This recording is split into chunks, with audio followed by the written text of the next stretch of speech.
इसका परिणाम क्या हुआ कि सारे लोग उस चरवाहा विद्यालय में जाकर के भैंसी चराने का ट्रेनिंग लेने लगे और अपने बच्चों को वो ऑक्सफोर्ड में और विदेश में भेजना चालू किए पढ़ने के लिए। उनके सारे बेटियों के बच्चे विदेश पढ़ते हैं, दिल्ली में पढ़ते हैं, डीपीएस में पढ़ते हैं। इस तरह से उनकी शिक्षा हुई। तो ये कहने का कुछ और करने का कुछ लोग हैं। ये गरीबों के नाम पर, दलितों के नाम पर, पिछड़ों के नाम पर पूरे देश को कंगाल करके अपना मॉल खड़ा करने वाले लोग हैं। ये लोगों के भावनाओं को जगा करके, उनको भ्रमित करके पूरे बिहार में वोट के राजनीति के लिए, ये कुर्सी के लिए लोगों को आपस में लड़ाने का काम करते हैं। अगर इनमें हिम्मत है और बहुत बड़ा पिछड़ा के समर्थक हैं तो अभी जो बंगाल के सिल्लीगुड़ी में जो हमारा रोहित यादव बच्चा जो बिहार का बेटा था, उसके साथ जो घटना घटी, जिस तरह से बंगाल के लोगों ने उसको अपमानित करके, उसको पीट करके वहां से भगाने का काम किया कि बंगाल में तुम नौकरी का इंटरव्यू नहीं दे सकते हो, तो उस पर श्री तेजस्वी यादव जी का और लालू परिवार के किसी सदस्य का एक भी बयान नहीं आया ममता बुआ के खिलाफ। तो ममता बनर्जी जी के खिलाफ वो बोल नहीं सकते हैं, चाहे वो कोई भी अपराध कर ले, बिहार को गाली पढ़े, बिहार को पीटे, बिहारियों को बंगाल में आने से मना कर दे, उनको कोई फर्क नहीं पड़ता है। उनका सिर्फ है कि लालू परिवार बढ़ता रहे, मतलब बिहार बढ़ रहा है। विदेश में बैठ के ट्वीट कर रहे हैं 132, फिर उन्होंने ग्राफ भेजा है क्रिमिनल का कितनी घटनाएं घटी हैं। आखिर भ्रष्टाचार हो रहा है, पुल गिरने के मामले में गिर रहे हैं। देखिए, वो बिहार में जब उप मुख्यमंत्री थे, पीडब्ल्यूडी के मिनिस्टर थे, तो कितना पुल उनके कार्यकाल में बना, इसका कोई आंकड़ा वो पेश नहीं कर रहे हैं। उसका भी एक बार वो आंकड़ा पेश करते, और कितने दिनों में वो पुल कंप्लीट हुआ, अभी उस पुल का क्या स्थिति है ये भी नहीं बता रहे हैं।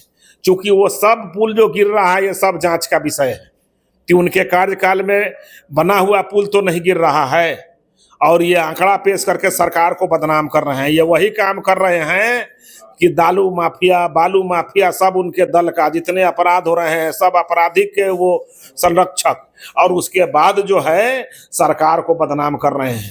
पता चला कि नवादा में घटना घटी दलितों के साथ, और वो सारे लोग 90% लोग राजद के सदस्य थे।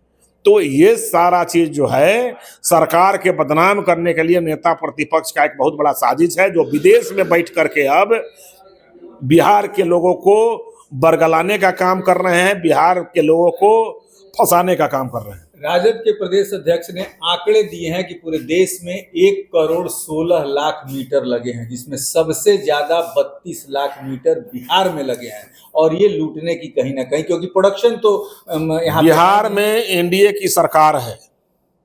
बिहार आइकॉन पेश करता है देश में।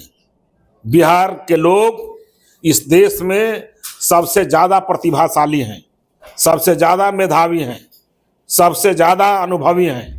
इसलिए बिहार जो है अपने संस्कार को, अपने मेधा को, अपने समर्पण को, अपने राष्ट्रभक्ति को इस देश के सामने एक उदाहरण के रूप में पेश करता है। अरविंद जी, बिजली तो आप प्रोडक्शन कर नहीं रहे हैं, तो खरीद रहे हैं, किसी दुकानदार से खरीद रहे हैं, महंगे दाम में बेच रहे हैं, उसमें भी चोरी करा रहे हैं। मनोज जी, आप बिहार में रहते हैं कि आप जो है जापान में रहते हैं? नहीं, बिहार में ही रहते हैं। आप बिहार में रहते हैं, कितना साल से बिहार में रह रहे हैं? 7 साल से। 7 साल से बिहार में रहे हैं। थोड़ा 7 साल और पहले चले जाइए, जब बिहार में आप न रहते थे, क्योंकि आप भी विदेशी हैं, बिहार में 7 साल से आए हैं। तो जब उसके पहले जब आप आए थे तो बिहार में राजद की सरकार थी। तो राजद की सरकार में ग्रामीण गांवों में 15-15 दिन बिजली नहीं आती थी। पहले तो पोले तार नहीं था, और जहां था वो सब चोरी हो जाता था। आज जब इनके कर्जकर्ता सब उखाड़ करके ले जाते थे, और जो बचा हुआ था वहां 15-15 दिन लाइन नहीं आती थी।